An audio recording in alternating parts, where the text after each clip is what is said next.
Assalamualaikum dear students, hope you all are doing well. Students, today we have our lecture number 2 of unit number 10, information handling. Students, here we are going to start our today's lecture from question number 5 of exercise number 10.1, and the question is, following are the numbers of mistake made by a group of students of class 10 in a test of essay writing. Using an appropriate size of the class interval, make a frequency distribution and also indicate the number of class interval. हमने कल एक question किया था, that was your question number 3, और question number 3 को हम लोगों ने लिसनिंग मेथड और टैली मेथड से सॉल्व किया था. क्लास इंटरवल्स बनाए थे, क्लास फ्रीक्वेंसीज बनाई थी, मिड पॉइंट फाइंड आउट किए थे. This question is same as before. This question is same as the question number 3.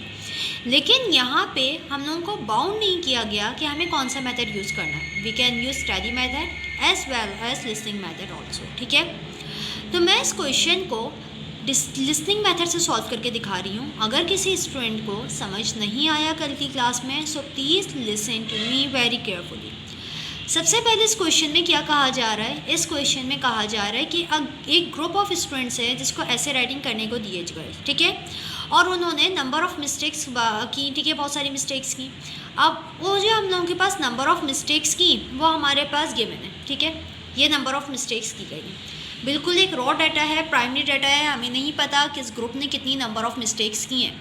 हमें इसको एक टेबुलेशन फॉर्म में या पूरे कंप्लीट एक ग्रुप फॉर्म में कन्वर्ट करना है with the help of our techniques.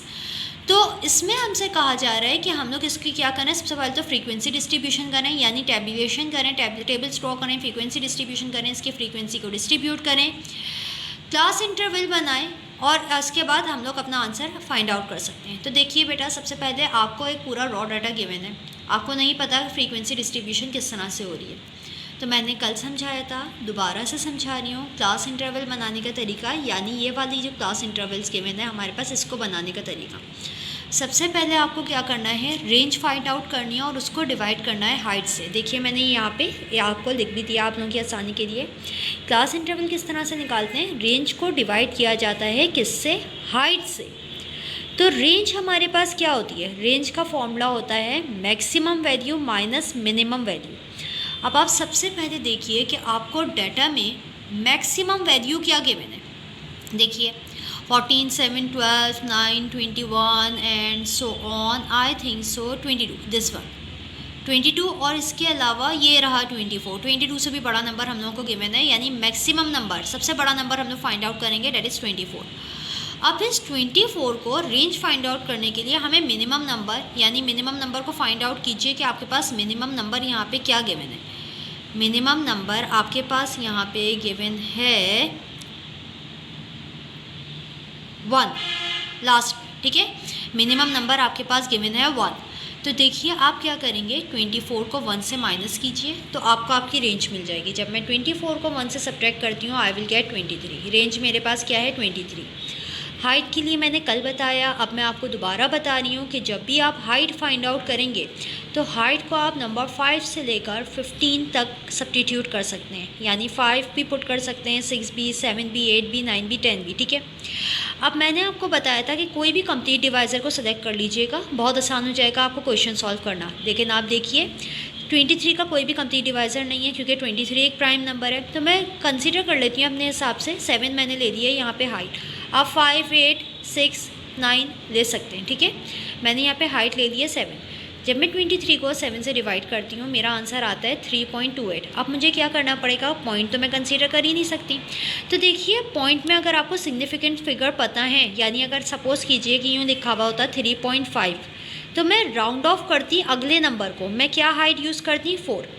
यानी अगर आपको यहाँ पे पॉइंट के बाद 5 से लेकर 9 तक का कोई भी नंबर है, डिजिट है, तो आप इसको राउंड ऑफ कीजिए. अगर सपोज़ कीजिए एक और चीज़ कि अगर मेरे पास 3.9 गिवन होता, तब भी मैं क्या करती? इस नंबर को राउंड ऑफ करती यानी ये क्या बन जाता मेरे पास? 4. ठीक है, लेकिन अगर सपोज़ कीजिए कि 5 से बिलो नंबर है, यानी 4, 3, 2, 1 या 0, पॉइंट के बाद हमारे पास 4, 3, 2, 1 या 0 गिवन है, तो हम उसको बैकवर्ड राउंड ऑफ करेंगे, यानी इसका मतलब ये है कि अब हम लोग इसको 4 नहीं कह सकते बल्कि बैकवर्ड जाएंगे। अब इसको हम लोग क्या कंसीडर करेंगे, 3 कंसीडर करेंगे। Is that clear? तो मैंने यहाँ पे नंबर ऑफ़ क्लासेस कितनी कंसीडर की हुई है, 3। ठीक है, मुझे यहाँ पे जो भी क्लास इंटरवल डिवाइड करना है, नंबर्स को डिवाइड कर यानी नंबर को डिस्ट्रीब्यूट करना है, वो किस तरह से करना है, 3 के डिफरेंस से। Is that clear? अब आप अपना डाटा कंसीडर कीजिए। डाटा में हम लोगों के पास, मैंने पहले आपको कल वाले क्वेश्चन में 0 कंसीडर कर लिया था, लेकिन मैंने बोला था आपको कल भी कि मैं इसके नेक्स्ट क्वेश्चन में 0 कंसीडर नहीं करूँगी। सबसे लीस्ट नंबर से ही मैं अपनी क्लास को स्टार्ट कर देती हूँ। मैंने कहा था अप टू यू कि आप चाहें तो 0 कंसीडर कर लें, चाहें तो मत करें। मैं यहाँ पर 1 से स्टार्ट कर रही हूँ। ठीक है, 1 से स्टार्ट कर रही हूँ। मैंने लीस्ट नंबर ले लिया जो कि मेरा मिनिमम नंबर था 1। अब बताइए मुझे 1 में कितने नंबर ऐड करने होंगे, यही जो हम लोगों ने क्या निकाला है, अपना क्लास इंटरवल निकाला है, यानी 3। 1 में मुझे कितने नंबर ऐड करने होंगे, 1 में मुझे 3 नंबर ऐड करने हैं कि मेरे पास क्या हो जाए, अपनी अपर क्लास, लोअर क्लास तो मेरी हो गई 1 और अपर क्लास मिल जाए। 1 में 3 ऐड किया, आपके पास क्या आ गया, 4। Start clear? पहली क्लास हो गई मेरे पास 1 to 4। सेकंड क्लास बनाते हैं। 4 से स्टार्ट मत कीजिएगा, नेक्स्ट नंबर लीजिएगा 5। 5 में 3 ऐड किया आपने, क्या हो गया 8। अब यहाँ पे भी देखिए कि आपको मैक्सिमम रेंज क्या रखनी है। आपका मैक्सिमम नंबर था 24, तो 24 के करीब ही आप क्या कर देंगे, अपनी क्लास को स्टॉप कर देंगे। Start clear? लेकिन 24 का इंक्लूड होना बहुत ज़रूरी है, इससे छोटे नंबर पे आप अपनी क्लास को स्टॉप बिल्कुल नहीं करिएगा। ठीक है, 24 से मैक्स आ सकता है, अपर क्लास बाउंड्री 24 से मैक्सिमम पे आ सकती है, लेकिन मिनिमम पे कभी भी नहीं जाएगी। Start clear? अब देखिए 1 से 4 के बाद आपके पास नेक्स्ट नंबर आता है 5 में 3 ऐड किया 8। उसके बाद नेक्स्ट नंबर है 9 में 3 ऐड किया 12। नेक्स्ट नंबर है 13 में ऐड किया 3 आपने 16। नेक्स्ट नंबर है 17 में 3 ऐड किया आपने 20। और उसके बाद नेक्स्ट नंबर है 21 तो 21 में 4 ऐड किया, आपके पास क्या आ गया, 21 में 3 ऐड किया, आपके पास आ गया 24। ठीक है, अब इसके बाद देखिए मैंने एक कॉलम टोटल के लिए भी बनाया है, तो इस कॉलम का आप बना लिया कीजिए। अगर आप चाहें तो टोटल भी लिख सकते हैं। टोटल किस तरह से होगा मैं इस वाले क्वेश्चन में आपको बता दूंगी बिल्कुल। नेक्स्ट में आपने क्या किया है, नंबर ऑफ़ स्टूडेंट्स लिख दिए कि जिन्होंने क्या की थी, मिस्टेक कमेंट्स की थी। ठीक है, मिस्टेक कमिट की थी, वो मैंने number of students next column में लिख दिए। ये नंबर ऑफ़ स्टूडेंट्स जो है बेटा, इन पे देखिए आप एंट्रीज़ का नाम मैंने लास्ट टाइम दिया था, लेकिन यहाँ पे नंबर ऑफ़ स्टूडेंट का वर्ड यूज़ किया गया, इसलिए मैंने यहाँ पे 1 नंबर ऑफ़ स्टूडेंट लिखे। अब देखिए 1 से 4 तक मेरे पास कौन कौन से नंबर हैं, देखिए कंसीडर किए। देखिए 1 से 4 तक मेरे पास आ रहा है 1 यानी 3 आ रहा है। 3 के अलावा देखिए यहाँ पे इसमें इन्होंने अरेंज भी किया हुआ है, कोई मसला नहीं है, आप चाहें तो अरेंज किए बगैर भी लिख दें 3। उसके बाद आ रहा है आपके पास 3, 2, 1 और 3। देखिए 1, 2, 3, 3 यहाँ पे 3, 2, 1, 3 आप लिख सकते हैं। ठीक है, तो आपने यहाँ पे नंबर्स लिख दिया। इसी तरह 5 से 8 तक में कंसीडर कीजिए कौन कौन से नंबर आ रहे हैं। देखिए 5 से 8 तक में आपके पास आ रहा है 8, देन 6, देन 5, देन 8 और उसके अलावा 7 भी आए थे। हाँ ये रहा 7, फिर आपके पास आ रहा है 7, 8, 6, 5, 8। ओके, तो कितने नंबर्स आ रहे हैं हमारे पास यहाँ पे 5 नंबर। तो आप इनके मिड पॉइंट भी देख लेते हैं। बेटा देखिए मिड पॉइंट है 1 से लेकर 4 तक का, तो 4 में आप 1 को प्लस कीजिए और डिवाइडेड बाय 2 कर दीजिए, तो मिड पॉइंट आ जाएगा। मिड पॉइंट आपको मैंने कल भी बता दिया था, यानी प्रीवियस लेक्चर में भी बता दिया था, आप दोबारा बता रही हूँ। 1 को 4 में ऐड कीजिए, यानी इसका मतलब क्या है, मिड पॉइंट निकालने का तरीका 1 + 4 डिवाइडेड बाय 2 यानी 5 डिवाइडेड बाय 2। जब आपने 5 डिवाइडेड बाय 2 किया, you will get 2.5 as your mid point. और फ्रीक्वेंसी आपके पास क्या होगी, नंबर ऑफ़ स्टूडेंट्स को आप यहाँ पे देखिए आपने निकाला, आप उसको काउंट कर लें 1, 2, 3, 4। तो फ्रीक्वेंसी हमारे पास यहाँ पे कितनी आ गई, 4। Is that clear? सिमिलरली 5 से लेकर 8 तक में आपके पास जो नंबर्स गिवन है वो है 7, 8, 6, 5, 8। उसके बाद आपके पास यानी फ्रीक्वेंसी कितनी हो गई 1, 2, 3, 4, 5। तो फ्रीक्वेंसी के टेबल में आपने 5 लिख दिया। मिड पॉइंट निकालना बहुत आसान है।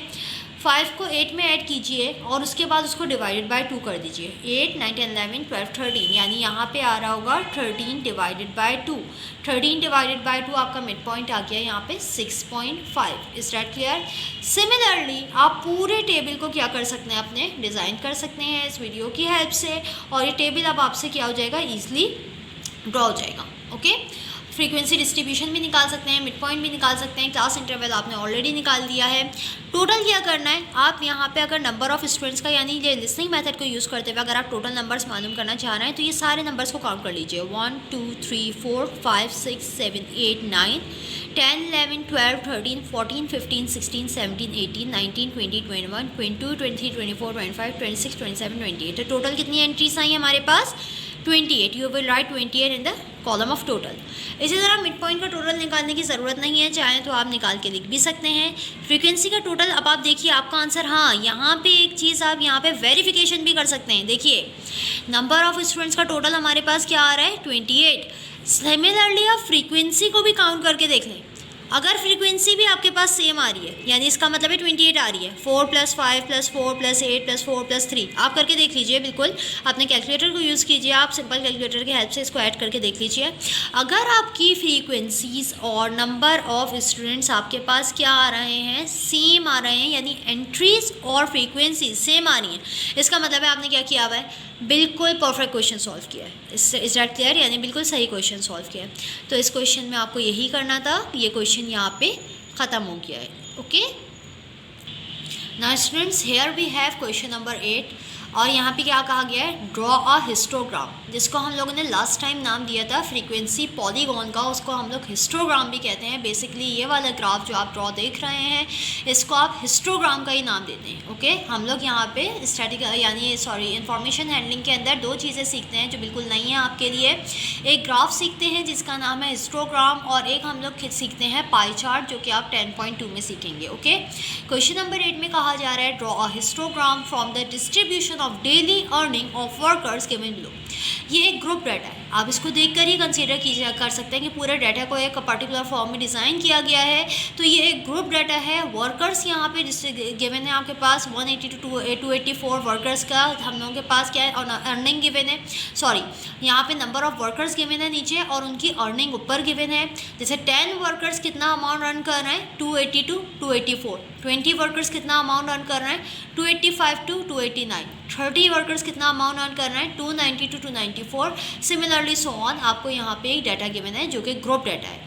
अब आपसे कहा जा रहा है कि हमें इस ग्रुप डाटा की, अनग्रुप डाटा का फ्रीक्वेंसी पॉलीगॉन तो आप बना चुके हैं, अब हम लोग ग्रुप डाटा का फ्रीक्वेंसी पॉलीगॉन या फिर हम लोग क्या करेंगे? हिस्टोग्राम ड्रॉ करेंगे. ठीक है, हिस्टोग्राम अगर हम लोग ग्रुप डाटा का यहाँ पे ड्रॉ कर रहे हैं तो वो किस तरह से ड्रॉ होगा? सबसे पहले आप क्या कर लीजिए, अपना एक्स एक्सिस और वाई एक्सिस कंसीडर कर लीजिए.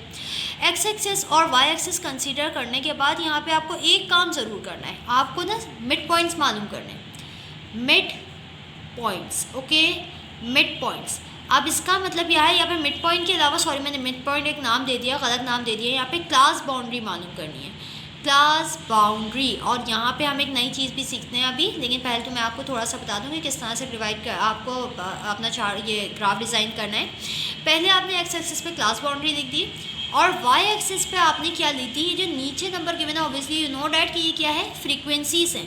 तो ये जो नंबर है हम लोगों ने वाई एक्सिस पे फ्रीक्वेंसीज लिख दी. आपको शायद याद हो, प्रीवियस क्लास में मैंने आपको प्रीवियस लेक्चर में बताया था कि आप फ्रीक्वेंसीज को वाई एक्सिस पे लेंगे, मिड पॉइंट को एक्स एक्सिस पे. लेकिन यहाँ पे कोई मिड पॉइंट नहीं गिवन, तो हमने यहाँ पे क्लास बाउंड्रीज लिख दी हैं और यहाँ पे हमने फ्रीक्वेंसी लिख दी. Okay, now you have to draw the histogram.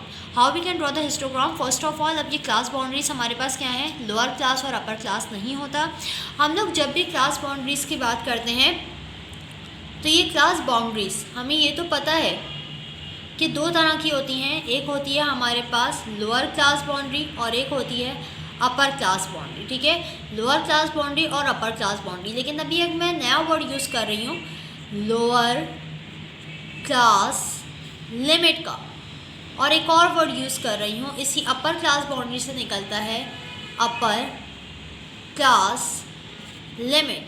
अब ये कैसे फाइंड आउट हो सकती हैं? बेटा देखिए, कंसीडर कीजिए क्लास लिमिट. क्लास लिमिट मैं यहीं से ही कंसीडर कर देती हूँ. फर्स्ट वाली क्या है मेरे पास? 280 to 284. ये मेरे पास क्या गिवन है? एक क्लास लिमिट गिवन है. हमें पता है यहाँ पे लोअर क्लास लिमिट 280 है और अपर क्लास लिमिट हमारे पास 284 है.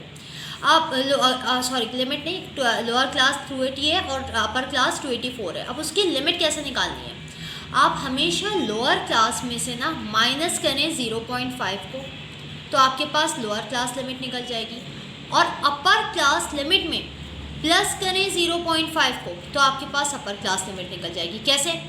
280 में से आपने माइनस किए 0.5, तो आपके पास लोअर क्लास लिमिट इसकी क्या आ गई?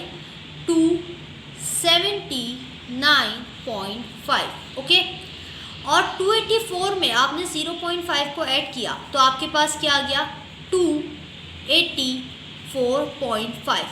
ठीक है, सिमिलरली आ जाइए यहाँ पे, देखिए यहाँ पे आपके पास 285 गिवन है, इसमें 0.5 माइनस कीजिए तो क्या हो जाएगा 284.5 और अपर क्लास लिमिट हमारे पास क्या बन जाएगी 289.5। सिमिलरली आप अपर और लोअर क्लास लिमिट सबकी निकाल सकते हैं, लेकिन सबकी निकालना हमारे पास नेसेसरी नहीं है, हमें सिर्फ यहाँ पे क्लास बाउंड्रीज चाहिए। तो क्लास बाउंड्री के लिए हम लोग क्या करेंगे, गिवन डाटा की लोअर क्लास लिमिट मालूम कर लेंगे। जैसे फर्स्ट वाला जो डाटा है 280 से 284 में लोअर बाउंड्री हमारे लोअर क्लास है 280, तो इसकी लोअर क्लास लिमिट क्या हो जाएगी 279.5। तो मैं यहाँ पे क्या लिख दूँगी 279.5। ठीक है, आप 10 स्मॉल बॉक्सेस का डिफरेंस दे दीजिए प्लीज़, या फिर 5 स्मॉल बॉक्सेस इज इनफ। ठीक है, 5 स्मॉल बॉक्सेस का डिफरेंस दे दीजिए और उस पर आप लिख दीजिए 279.5। अब यहाँ पे देखिए आपके पास लोअर क्लास लिमिट क्या गिवन है 285, तो इसकी लोअर क्लास लिमिट हमारे पास क्या आएगी 284.5। प्लीज़ रिमेंबर कि आपको लोअर में से माइनस करना है 0.5 को और अपर में ऐड करना है। ओके, हम सिर्फ माइनस वाला काम कर रहे हैं। 285 में से आपने 0.5 को माइनस किया तो आपके पास क्या आ जाएगा 284.5। सिमिलरली नेक्स्ट वाले पे आपके पास आ जाएगा 289.5, यहाँ क्या आ जाएगा 294.5, यहाँ पे क्या आ जाएगा 299.5 और यहाँ पे 304.5। Is that clear? आप देखिए मैंने यहाँ पे एक्स एक्सिस पे इसी तरह से ये नंबर्स लिख दिए। उसके बाद हमें क्या करना है, उसके बाद हमें अपना हिस्टोग्राम ड्रॉ करना है और अब बहुत आसान है हिस्टोग्राम ड्रॉ करना। अच्छा, फ्रीक्वेंसी जो थी इस बार मैंने फ्रीक्वेंसी के अंदर कोई चेंजिंग नहीं की क्योंकि ये ग्रुप डाटा है, हम इसकी फ्रीक्वेंसी पे कोई चेंज नहीं करेंगे। जैसे फ्रीक्वेंसीज गिवन है 10, 20, 30, 40, 50, 35 और 25, आप 10 स्मॉल बॉक्सेस या फिर अपने हिसाब से 5 स्मॉल बॉक्सेस पे यहाँ पे क्या कर सकते हैं, नंबर्स लिख सकते हैं। मैंने यहाँ पे अगर 5 स्मॉल बॉक्सेस के इक्वल रखा है 10 को, तो नेक्स्ट वाला है 20, 30, 40, उसके बाद आ रहा है आपके पास 35 और 25। 35 और 25 मैंने लिख दिया। ओके, अब आप अपना ग्राफ ड्रॉ कर लें। किस तरह से ग्राफ ड्रॉ करें, आप देखें कि आपके पास यहाँ पे आ रही थी अब लोअर क्लास बाउंड्री 279.5 और वो कितने नंबर पे हम लोगों के पास फ्रीक्वेंसी उसकी क्या है 10, तो 10 पे हमें अपना एक पॉलीगॉन ड्रॉ करना है।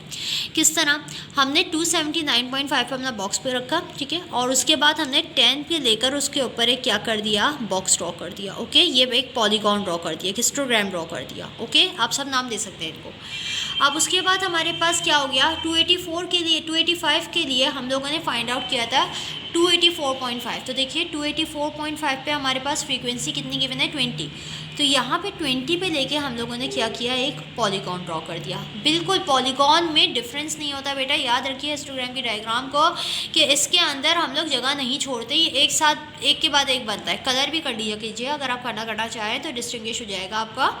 289.5 नेक्स्ट वाला है और उसके बाद हमारे पास क्या आ रही है, उसकी फ्रीक्वेंसी 30, तो 289.5 पे हमने क्या कर दिया 30 तक का लिया अपना फ्रीक्वेंसी और उसको ड्रॉ कर दिया। प्लीज़ एक्स और वाई एक्सिस का ख्याल किया कीजिए। उसके बाद है 295, तो 295 में आपके पास क्या आ जाएगा 294.5। 294.5 आपके पास क्या आ गई यहाँ पे लोअर बाउंड्री क्लास बाउंड्री और आपके पास यहाँ पे फ्रीक्वेंसी है 40। तो देखिए 294.5 पे मैंने कहाँ तक अपना हिस्टोग्राम ड्रॉ किया है 40 तक। Is that clear? हिस्टोग्राम मेरा कहाँ तक ड्रॉ हुआ है कंप्लीट 40 तक। इसको भी कलर भी करना चाहें तो कर लें। फिर आ रहा है 300 के हिसाब से हमारे पास आ रहा है 299.5 इसकी लोअर क्लास लिमिट, तो हमने 299.5 पे लेकर उसका फ्रीक्वेंसी कितनी रखी 35, ये रही 35 पे हम लोगों ने अपना क्या कर दिया हिस्टोग्राम ड्रॉ कर दिया। ठीक है, अच्छा 35 पे एक बात याद रखें, क्या कभी हम ऐसे कर सकते हैं, यहाँ पे मुझसे एक मिस्टेक हुई भी, आप इसको सही कर दीजिएगा। 45 और उसके बाद आएगा आपके पास 50, एक छोटी सी मिस्टेक थी जिसको आपको रेक्टिफाई करना है। क्या कभी भी 35-40 के बाद आ सकता है? नो, कभी भी नहीं आ सकता। तो 35 will be between 40 and 30 somewhere here. तो देखिए आपके पास जो 35 होगा ना उसी के लिए आपका हिस्टोग्राम इसी की जगह पे ये रहा, ये ड्रॉ हुआ है। ठीक है, 35 वाला ड्रॉ हुआ है। स्टार्ट किया है मैंने यहाँ पे 35 को इस ये रहा, ये बिल्कुल देखिए इस तरह से हमारे पास 35 पे आ रहा है। Start clear? तो नेक्स्ट हिस्टोग्राम हम लोगों के पास आ गया 35 पे। मैंने एक मिस्टेक कर दी थी, 45 to 50 जाएगा, फिर 55 से 60 जाएगा, लेकिन 35 क्या आ रहा होगा हमारे पास यहाँ कहीं बिटवीन में, 30 to 40 के बिटवीन में। उसके बाद है हमारे पास 25 तो 25 किसके बिटवीन में आएगा? Obviously it will be between 20 and 30। तो यहाँ पे आ गया आपके पास 25 और इस पे हमारे पास लोअर क्लास बाउंड्री आ रही है 304.5, 304.5। तो 304.5 को हम लोगों ने कंसीडर कर लिया और इस पे हमने 25 की फ्रीक्वेंसी को ढूंढते हुए अपना बॉक्स ड्रॉ कर दिया। Is that clear? तो यहाँ पे आपका कंप्लीट जो हिस्टोग्राम रिक्वायर्ड था वो कंप्लीट आपके पास ड्रॉन हो गया। Okay, now here we have the last question. That is question number 9. What are they saying to you? थोड़ा सा इसको समझ के करिएगा ये वाले क्वेश्चन नंबर 9 को। क्या कहा जा रहा है? Represent the information given below in tabular form. यहाँ पे टेब्यूलर फॉर्म में आपका क्या, जो भी इन्फॉर्मेशन आपको दी जा रही है उसको आपको किस में कन्वर्ट करना है? टेब्यूलर फॉर्म में। The number of students in the school in the year of 1970 was 500। एक स्कूल के अंदर नंबर ऑफ स्टूडेंट्स हम लोगों के पास कितने थे? 1970 में 500 थे। Of this 450 students were boys and rest girls, यानी 450 हमारे पास बॉयज़ थे और रेस्ट ऑफ देम गर्ल्स थी। पहले तो आप देखिए, उसके बाद आपसे क्या कहा जा रहा है? इन 1980 the number of boys increase by 100%। 1980 में नंबर ऑफ बॉयज़ आपके पास 100% इंक्रीज़ हो गए और गर्ल्स आपके पास 200% इंक्रीज़ हो गई as compared to their strength, जो भी स्ट्रेंथ थी उसकी कंपैरिजन में। इन 1970, ठीक है, ये 90 यानी कंपैरिजन किससे की गई है? 1970 से की गई है और 1980 का बताया जा रहा है। 1990 the total number of students in the school was 1500। 1990 में स्टूडेंट्स कितने हो गए आपके पास? 1500। और number of boys being triple the number of girls, number of boys जो थे वो हमारे पास कितने हो गए? नंबर ऑफ गर्ल्स के ट्रिपल्ड हो गए। Is that clear? अब स्टूडेंट्स आप देख सकते हैं कि मैंने यहाँ पे इसकी यानी गिवन क्वेश्चन की टेब्यूलर फॉर्म ड्रॉ की हुई है। अब हम अपने क्वेश्चन को थोड़ा थोड़ा डिवाइड करके देखेंगे कि किस तरह से हमें अपने टेबल को ड्रॉ करना है। Is that clear? आपसे कहा जा रहा है the number of students in A school in the year of 1970 was 1500। पहले तो आप एक बात इस क्वेश्चन में गौर से सुनिए, आपके पास यहाँ पे कितने कॉलम्स ड्रॉ, ठीक है। सबसे पहले तो देखिए आपके पास ईयर्स दिए हैं, कौन कौन से ईयर? 1970, उसके बाद आपके पास ईयर है 1980 और देन आपसे बात की जा रही है 1990 की। तो सबसे पहले आप एक कॉलम ईयर्स का ड्रॉ कर लीजिए और उसमें आप लिख दीजिए पहले 1970, फिर 1980, फिर 1990। Is that clear? Second column आपके पास किसका आएगा? नंबर ऑफ बॉयज़ का, क्योंकि क्या कहा गया? The number of students in a school in the year of 1970 was 500। Of this 450 students were boys and rest girls, यानी इसका मतलब है कि नेक्स्ट टू कॉलम आपके पास आ जाएंगे बॉयज़ और गर्ल्स के। Is that clear? Number of boys हमने लिख दिए नेक्स्ट कॉलम में, उसके बाद हमने नंबर ऑफ गर्ल्स लिख दी। एंड देन आप एक बात और नोट कीजिए, हमारे पास टोटल का भी एक कॉलम बनेगा, क्योंकि देखिए टोटल स्टूडेंट्स हमारे पास गिवन है, लेकिन बिफोर इट 1980 को ज़रा कंसीडर कीजिए। इन 1980 the number of boys increase by 100% end of girls was 200%। अच्छा, अब इसके बाद आप खुद देखिए कि हमें एक दफ़ा 1980 में नंबर ऑफ़ बॉयज़ और नंबर ऑफ़ गर्ल्स की परसेंटेज गिवन है। सो डेट्स वाई आप दो मज़ीद कॉलम बनाएंगे, इंक्रीज़ ऑफ बॉयज़ यानी percentage increase of boys and percentage increase of girls. आपने ये दो और कॉलम अपने पास क्या कर लिए? ड्रॉ कर लिए। देन आपके पास जो लास्ट कॉलम आएगा वो कॉलम हम लोगों के पास आएगा किसका? टोटल का। Is that clear? अब आप देखिए मैं किस तरह से इसको लिखती हूँ।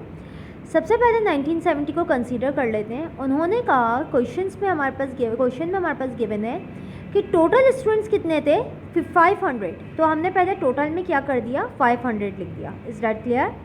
टोटल में आपने यहाँ पे 500 लिख दिया। उसके बाद देखिए आपसे क्या कहा गया? Of this 450 students were boys, यानी कितने स्टूडेंट्स बॉयज़ थे? 450 बॉयज़ थे और रेस्ट ऑफ देम गर्ल्स, यानी 450 में से यानी 500 टोटल स्टूडेंट्स हो गए और उसके बाद आपके पास हो गए 450 बॉयज़। तो 450 में से अगर आप 500 को सब्ट्रैक्ट कर देते हैं तो आपको नंबर ऑफ़ गर्ल्स मिल जाती हैं, यानी यहाँ पे हमारे पास कितनी गर्ल्स हुई? हमारे पास यहाँ पे 50 गर्ल्स हैं। ओके, 450 बॉयज़ हैं और 50 गर्ल्स हैं। तो हमने यहाँ पे लिख दिया 450 boys and 50 of them are girls. Is that clear? कोई भी परसेंटेज इंक्रीज़ नहीं हुई, डेट्स वाई हम लोगों ने इस कॉलम को ऐसे ही छोड़ दिया। ओके, अब इसके बाद आप देखिए in 1980 the number of boys increase by 100%।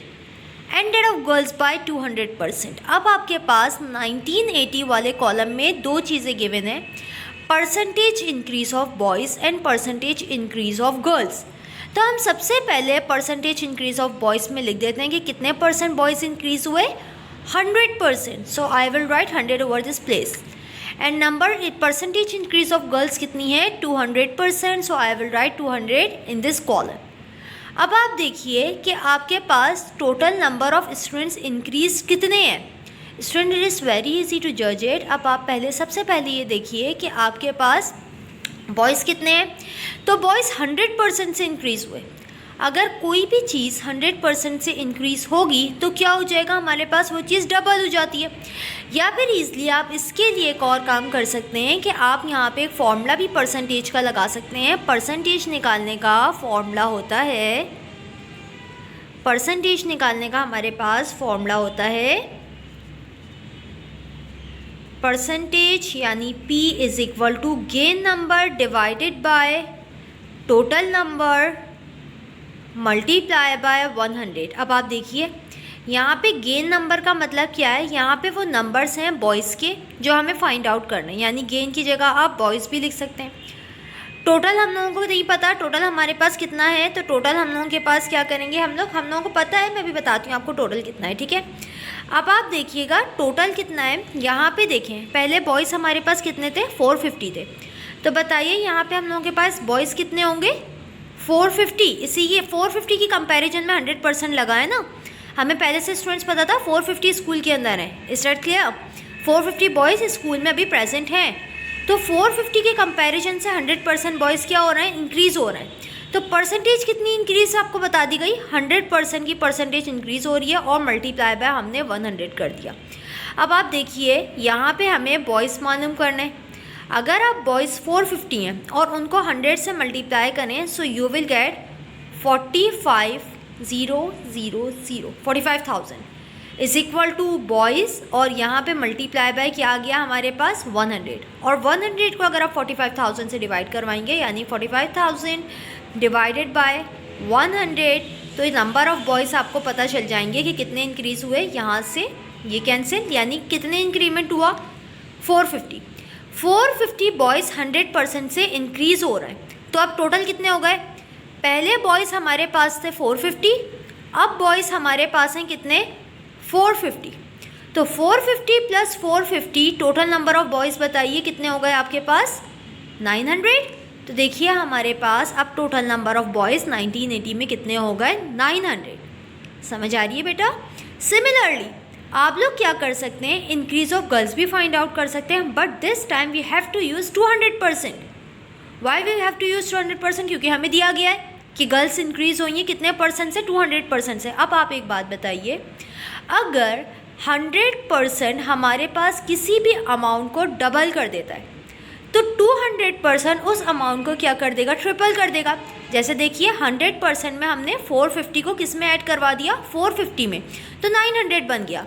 अब अगर 200% है तो 50 को मैं कितनी दफ़ा ऐड करूँगी, 3 टाइम्स। Is that clear?